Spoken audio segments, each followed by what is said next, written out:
Continuamos en nuestro Summit del Cronista. Estamos ante el último panel, ya estamos terminando y voy a tener vía Zoom, porque bueno, todavía seguimos utilizando la tecnología, a Lucía Capelli, que ella es subsecretaria de Planificación de Movilidad de la Ciudad de Buenos Aires.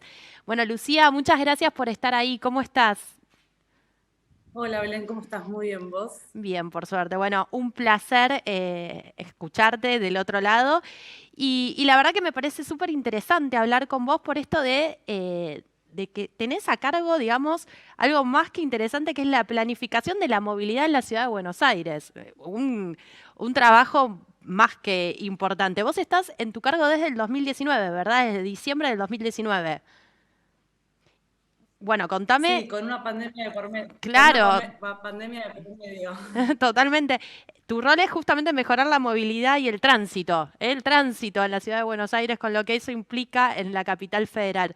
Eh, ¿Cuánto de importancia tienen hoy o cómo se trabaja para lograr que los medios de transporte y que la movilidad sea un poco más sustentable en la ciudad de Buenos Aires? Bueno, es una muy buena pregunta. Nosotros, como sabrás, hace ya más de 10 años tenemos una estrategia, un plan de movilidad sustentable. La ciudad de Buenos Aires, como otras ciudades del mundo, han aprendido de que promover otras maneras de movernos que no sea solamente el modo individual del auto, genera externalidades positivas diversas, pero sobre todo tiene un impacto muy importante en la congestión y en la circulación por un tema de eficiencia del uso del espacio. El espacio que ocupa un colectivo con 30, 40 personas o las bicicletas es mucho menor e inferior a lo que ocupa un auto que tiene en la ciudad de Buenos Aires una tasa de ocupación del 1,3, es decir, que cada 10 autos solamente 3 tienen más de un pasajero. Entonces, en esa agenda de priorizar la movilidad sustentable, venimos trabajando hace más de 10 años, promoviendo principalmente el transporte público, que por suerte en Buenos Aires, desde su concepción, ha sido muy importante y los porteños y las porteñas están muy acostumbrados a usarlo y a moverse en transporte público, y introduciendo la movilidad activa, que entendemos tiene un potencial de crecimiento y ha aumentado su uso de manera exponencial en los últimos años. Empezamos en el 2009 con un 0,4% de viajes en bicicleta, y en la pandemia tuvimos el 10% de viajes diarios que se hicieron en bicicleta, con lo cual hacia ahí estamos, hacia generar conciencia de la importancia de moverse de forma sustentable, eficiente y entendiendo un poco el impacto que genera movernos en esta ciudad que tiene 3 millones de habitantes, pero que tenemos entre 2 y 3 millones de personas que entran todos los días a hacer cosas, a disfrutar de las oportunidades que brinda la ciudad.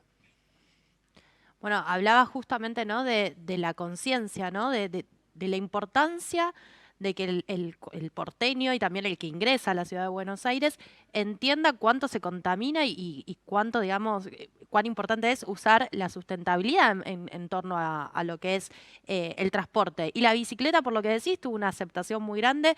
¿Cómo trabajan ustedes para ayudar a concientizar el uso de transportes más sustentables y para que la gente lo acepte, lo adapte y lo adapte como forma de vida? Nosotros tenemos campañas de comunicación permanentes para transmitir este mensaje. Ahora con la Semana de la Movilidad Sustentable hemos hecho una serie de actividades diversas que se repiten todos los años, desde bicicleteadas hasta ferias donde mostramos al sector privado que también ha ido vibrando y evolucionando junto a nosotros, generando también alternativas para movernos desde las bicicletas con pedaleo asistido hasta los monopatines eléctricos. Ahora también tenemos vehículos pequeños también eléctricos.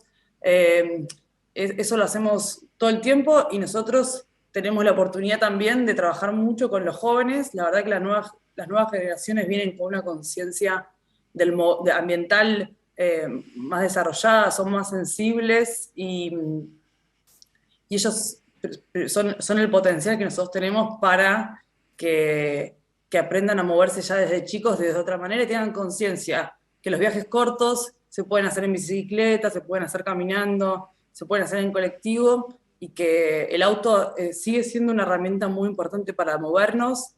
No dejamos de vivir en el octavo país más grande del mundo y las distancias son muy largas, con lo cual el auto es una alternativa cómoda, flexible y muy válida, pero para las distancias cortas, para las zonas de alta densidad, tenemos que dejarlo simplemente para los viajes que no se pueden hacer de otra manera. Y cuando hablás justamente de esto, ¿no? De los viajes cortos, de intentar que dejar de usar un poco el auto para usar un poco más la bicicleta o para caminar un poco más, se me ocurre y se me pasa así el microcentro, ¿no? Que está peatonalizado, que se avanzó mucho en eso, pero que la pandemia lo modificó y lo modificó drásticamente, y fue claramente una de las zonas más afectadas. Me interesa preguntarte, ¿cuáles son los planes que tienen ustedes en torno a el microcentro y mejorar la movilidad en base al microcentro, pero en la nueva realidad? Porque no es el mismo el microcentro de hoy que el de hace 2 o 3 años atrás. Es una gran pregunta. Nosotros durante la pandemia trabajamos mucho el área central de la ciudad de Buenos Aires. Es el área con mejor oferta de transporte público, de infraestructura ciclista. Está claramente con grandes inversiones. Tenemos estaciones de subte, estaciones de ferrocarril, líneas de colectivo. Y la verdad que todavía estamos en un proceso para saber cuál. Vos dijiste, bueno, este nuevo centro. Todavía no terminamos de tener en claro cuál va a ser este nuevo centro. Hay una función de producción del centro porteño que está muy asociado al empleo público que está volviendo y eso se empieza a ver. Después está el sector de servicios que vuelve de manera tal vez más heterogénea o vuelve de forma más híbrida o se está yendo del centro. Tenemos universidades que están activando también el área central de Buenos Aires y esta apuesta por la residencialidad, ¿no? De generar en el centro una zona mixta, que no sea solamente un lugar de trabajo, o sea, un lugar diurno, pero sino que también pueda ser un lugar de residencia, y se empiezan a ver también ciertos proyectos que buscan eso, con lo cual todavía sentimos que le tenemos que dar un tiempo más a esta dinámica del área central para ver qué termina siendo, desde lo que tiene que ver con el transporte y la movilidad. La oferta disponible es de muy alta calidad, con lo cual debiera ser atractivo eh, distintos usos ahí de forma dinámica una vez que hubiera cierta certidumbre. Es difícil pronosticar hoy qué va a pasar con el microcentro, por lo que decís vos claramente. O sea, todavía no sabemos qué uso va a tener, si va a ser residencial o si va a seguir la pata de oficinas. Y me imagino que en base a eso, obviamente, cambian los planes de movilidad. Te pregunto también en cuanto a los conductores, ¿no? Porque lamentablemente o no, tenemos muchos autos en la ciudad de Buenos Aires, muchos conductores, pero ¿cómo se hace para enseñarles a ser conscientes a la hora de manejar? Y te lo pregunto en medio de un debate de una ley de alcohol cero, de tolerancia, ¿no? Tolerancia al alcohol cero. ¿Cómo se trabaja también desde el gobierno para mejorar la conciencia de los conductores a la hora de manejar? La ciudad ha sido muy exitosa en sus programas de seguridad vial. Nosotros venimos reduciendo la cantidad de siniestros fatales en la ciudad de forma sistemática año tras año. Y la verdad que lo hacemos con un plan que tiene 4 años y que al cumplimiento de la meta que nos establecemos a los 4 años renovamos la meta. Eh, Eso no significa que tengamos que bajar los brazos porque seguimos teniendo siniestros fatales en la ciudad y nos duele cada uno de ellos.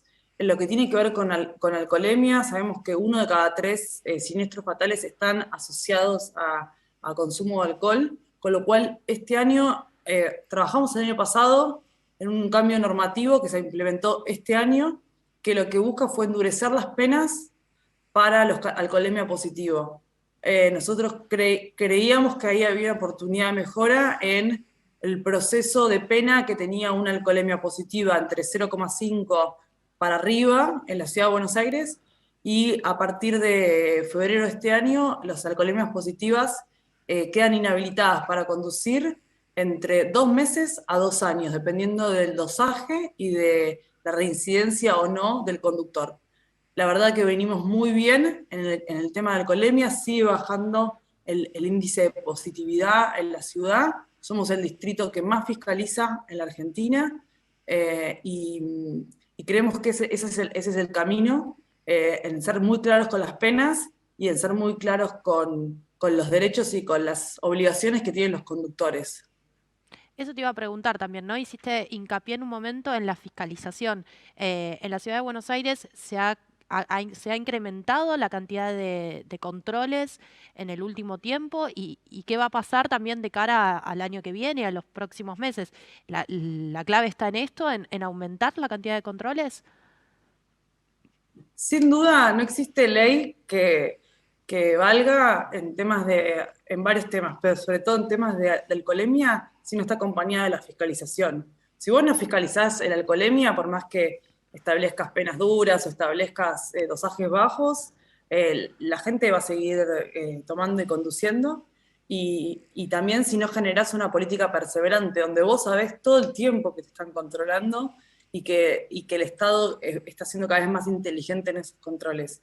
Nosotros tenemos una meta de ir incrementando los controles año tras año, y este año también vamos a cumplir un nuevo récord. No tengo ahora el número en la cabeza de cuántos controles estamos ya ahora en septiembre, pero seguimos muy fuertemente controlando y creemos que esa es la base del éxito, controles aleatorios por toda la ciudad, y penas más duras y más claras para los conductores que hoy saben, cualquiera que vive en la ciudad de Buenos Aires, que este año, si tenés una alcoholemia positiva, no es que a los 2 días vas a estar de vuelta conduciendo, sino que te tenés que someter a un trámite judicial en el cual vas a tener una inhabilitación como mínimo de 2 meses.